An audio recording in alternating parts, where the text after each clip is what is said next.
Hello everyone, welcome back to our another video. আশা করি আপনারা সকলেই ভালো আছেন। সরকারি কর্মকর্তা কর্মচারীদের বিশেষ সুবিধা বাড়িয়ে বাজেট পাস।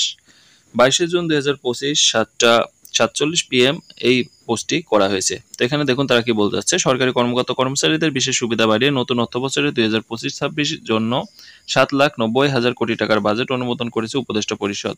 এতে চাকরিরতদের ন্যূনতম বিশেষ সুবিধা 1,500 টাকা এবং পেনশনভোগীদের ন্যূনতম বিশেষ সুবিধা বাড়িয়ে 750 টাকা করা হয়েছে।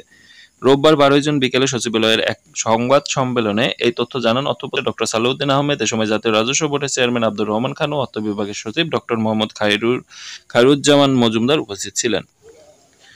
এখানে তারা আরো বলেন, অর্থ উপদেষ্টা বলেন, প্রস্তাবিত বাজেটের 3টি জায়গায় পরিবর্তন করে বাজেটের বাকি অঙ্কগুলো অপরিবর্তিত রেখে বাজেট পাস করা হয়েছে। তিনি বলেন, ইতিমধ্যে ঘোষিত সরকারি কর্মকর্তা কর্মচারীদের বিশেষ সুবিধা চাকরিরতদের ন্যূনতম 1,500 টাকা এবং পেনশনভোগীদের ক্ষেত্রে ন্যূনতম 750 টাকা করা হয়েছে। নিট পেনশন 17,388 টাকার ঊর্ধ্বে প্রাপ্তির ক্ষেত্রে 10% এবং তার নিচের ক্ষেত্রে 15% হারে বিশেষ সুবিধা দেওয়ার প্রস্তাব করা হয়েছে। সরকারি চাকরিজীবীদের পাশাপাশি সশস্ত্র বাহিনী, বিচারপতি ও এমপি ভুক্তদের ক্ষেত্রে পৃথক আদেশ করার প্রস্তাব অনুমোদন করা হয়েছে। এর আগে গত 2 জুন 2025-26 অর্থবছরের প্রস্তাবিত বাজেট জাতির সামনে তুলে ধরেন অর্থ উপদেষ্টা। পরের দিন 3 জুন অর্থ মন্ত্রণালয় থেকে এক প্রজ্ঞাপন করে জানানো হয়, সরকারি কর্মকর্তা কর্মচারীরা আগামী 1 জুলাই থেকে বিশেষ সুবিধা পাবেন। প্রজ্ঞাপনে বলা হয়েছে, প্রথম গ্রেড থেকে নবম গ্রেডের কর্মচারীরা প্রতি বছর তাদের মূল বেতনের অতিরিক্ত 10% পাবেন এবং দশম গ্রেড থেকে 20তম গ্রেডের কর্মচারীরা পাবেন 15%। কর্মচারীদের জন্য সর্বনিম্ন প্রদেয় পরিমাণ হবে 1,000 টাকা। পেনশনভোগীদের জন্য 500 টাকা, অর্থাৎ এখন চাকরিরত ন্যূনতম বিশেষ সুবিধা 500 টাকা এবং পেনশনভোগীদের ন্যূনতম বিশেষ সুবিধা 250 টাকা বাড়িয়ে নতুন অর্থবছরের বাজেট পাস করা হয়েছে।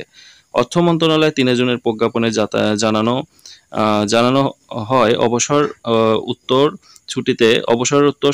ছুটিতে থাকা বরখাস্তকৃত কর্মচারী ও কিছু চুক্তিভিত্তিক নিয়োগ প্রাপ্তদের ক্ষেত্রেও এই সুবিধা প্রযোজ্য হবে। তবে যারা বিনা বেতনে ছুটিতে আছেন বা যাদের পেনশনের সম্পূর্ণ অংশ সমর্পণ করে এককালীন অনুতোষিক নিয়েছেন, তারা এই সুবিধার আওতায় আসবেন না। তো ভিউয়ার্স, এখানে যে বাজেট পাস করা হয়েছে, আমাদের এর আগে ভিডিওতেও দিয়েছি যে সরকারি কর্মকর্তা যারা আছেন চাকরিরত, তারা 1,500 টাকা সর্বনিম্ন এবং পেনশনভোগীরা সর্বনিম্ন 750 টাকা পাবেন। তো এই নিয়ে যে বাজেটটি করা হয়েছে, সেই বাজেটটি অবশেষে পাস করা হয়েছে এবং এই প্রতিবেদনে অর্থাৎ 7:47 PM সন্ধ্যার দিকে এই প্রতিবেদনটি দেওয়া হয়েছে।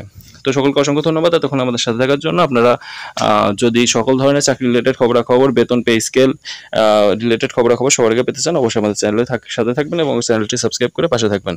সকলকে অসংখ্য ধন্যবাদ।